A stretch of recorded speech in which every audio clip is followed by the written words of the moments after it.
How about that, man? Nickeil Alexander-Walker putting on a clinic. 2 of his 32 right there, and the Hawks win 130-101. You get 32 points from Nickeil Alexander-Walker. You get a big game from Jalen Johnson as well. 18 points, 14 rebounds, 8 assists. Magic are led by Jamal Cain with 17 points. And boy, I tell you, Atlanta is on an absolute roll. They are 18-3 here in their last 21 games. They're the hottest team in the NBA since the All-Star break, and they look like it. Magic just have not had any answers for Atlanta this season. Yeah, you can see the chemistry of this team, which up until the All-Star break, quite honestly, had been a little bit of a problem. Yes, it had.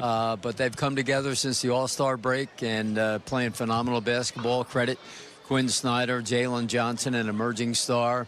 As you said, the best in the East right now as far as since the All-Star break.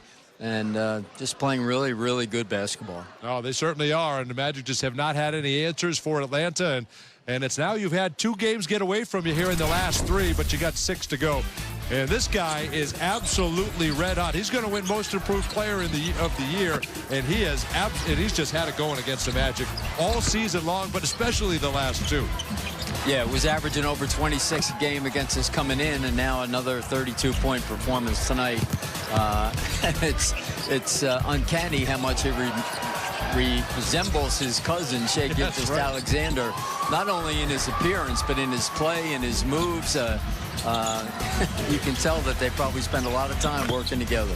It looks like Shai against the Magic this year in 4 games, and especially the last 2. He's our Planet Fitness top performer at his career-high 41, followed that up with a 32-point performance. He was 11 of 16 from the floor, 5 of 9 from 3, and it looks he's got a quick release. He's got a nice handle. He's got the whole package. What a job he's doing for Atlanta right now. Yeah, no, he's a really good player, obviously. It was a great pickup for Atlanta going into the season, and as I said in the pregame, I think their front office has done a really good job of acquiring talent and the right type of talent that all fits together. The pieces really fit well. You can tell they play unselfishly and together, and nobody cares who gets the credit.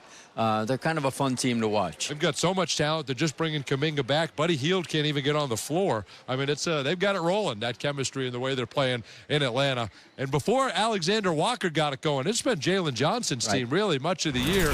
And the Magic did a solid job on him tonight. But then you look down, and he's 2 assists away from a triple-double, which would have been number 14 on the season. He gets you 18, 14, and 8. He's a heck of a talent, Jalen Johnson. Really good player, really solid player, fundamental. It doesn't do anything, flashy. He beats you off the dribble. He's got the floater game. He's got the bank shots, off the dribble. You see him attacking the basket right there, a little fall-away jumper. He's just become, in the last year, a really good all-around player. It's interesting. He spent a lot of time in the G League. They went down, they retooled him, they worked with him. It's a 20th pick. You don't see that a lot. But they invested in him. They put him down there. They let him play, let him make mistakes, and he's better for it. I mean, he has come back in absolute power. He was an all-star this year. Well, if you have a guy who's willing to put the work in, that type of thing can happen. A lot of guys that are drafted 20 in the first round of the draft, they don't want to hear that. They don't want to hear G League and work, extra work, stay here during the offseason, all that stuff. But obviously this young man has said, hey, whatever you need me to do, I'll do it, and I'll get better. Yeah, and he is better. Yeah. He's a special talent, no question. Take a look at our final stats here tonight. And as we know, with Papa John's new Papa Track, you'll know exactly when your pizza will arrive, so you'll never miss a shot. Not too many misses for Atlanta tonight. 51% from the floor. In the second quarter, once the Hawks started to get stops, they were able to get out in transition and play the way that they want to. 18 turnovers for Atlanta, and the Hawks executed 22 points off of the Magic's mistakes. They were able to get stops, turn it into offense, play with pace, and all guys were involved in this as well, which I love that every player was active on the defensive end. We talked about Nickeil Alexander-Walker and the complete game that he played. He had 2 steals on the game as well. So every player active defensively. And what that tells me is that they didn't shy away once they got in foul trouble. Sometimes you can think, okay, I'm in foul trouble, I can't be as aggressive. They did just the opposite. They kept coming to them, knowing that the game was going to switch, it was going to balance out after those 8 fouls in the first quarter, and it did. It evened out, but I loved just how aggressive they were in transition in this game. So much of the Magic offensive philosophy seems to be throw big bodies into defenders and hope for foul calls, which is a big part of why they lead the league in free throw attempts. And they did take 4 more, but inconsequential ultimately. And Nickeil Alexander-Walker, unbelievable March. This was a different level.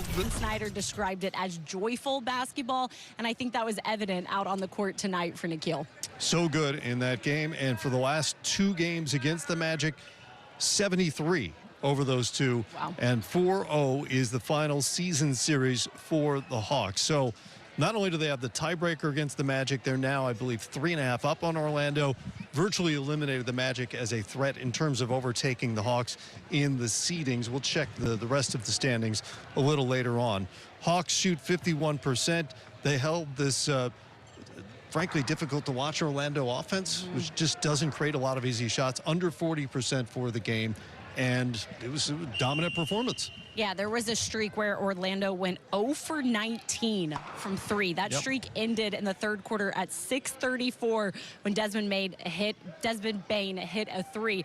But to be able to hold a team 0 for 19, a streak like that, you mentioned it, they don't shoot the ball really well from 3. That's not necessarily what Orlando wants to do. So I think it was a great defensive game plan to take away the lane and make them shoot 3s. Atlanta knew what they were doing when they were scouting this Orlando team. You take away the paint, you make them shoot 3s, and then they went 0 for 19 for a stretch. Plenty of heroes aside from Alexander-Walker. Let's highlight Onyeka Okongwu, who finished with 16, 7, 4, a couple of steals, and 2 blocks. Yeah, you mentioned those couple of steals. He had 3 steals against Boston on Monday, playing complete basketball right now. His 7 rebounds came at big-time moments as well when the Hawks really needed it. I thought the Hawks did a great job on the glass tonight, especially in second-chance points, limiting Paolo Banchero and the rest of Orlando getting hot in that way, and Onyeka was a huge reason why. Just his presence in the paint and his presence on the glass. He's playing good basketball right now, and you love to see it.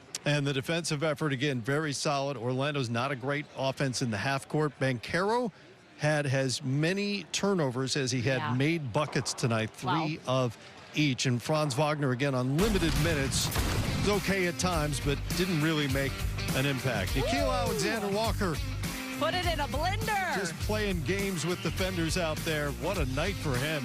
And the Hawks are soaring, 18-3 since the All-Star break. They win this one by 29.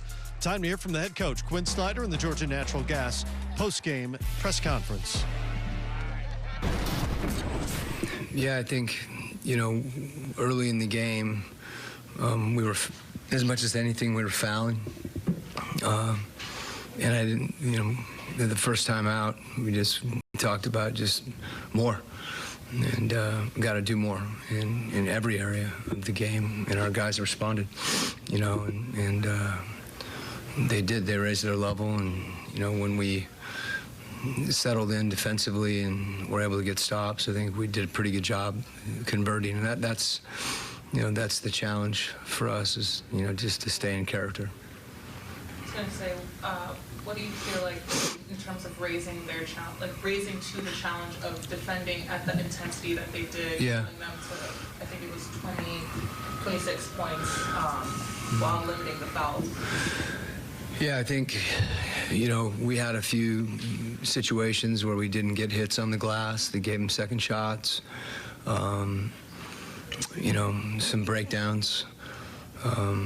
But for the most part, once we just were more disciplined on the ball and also off the ball, I think took some of those driving lanes away and tried to keep them out of the paint. And by the same token,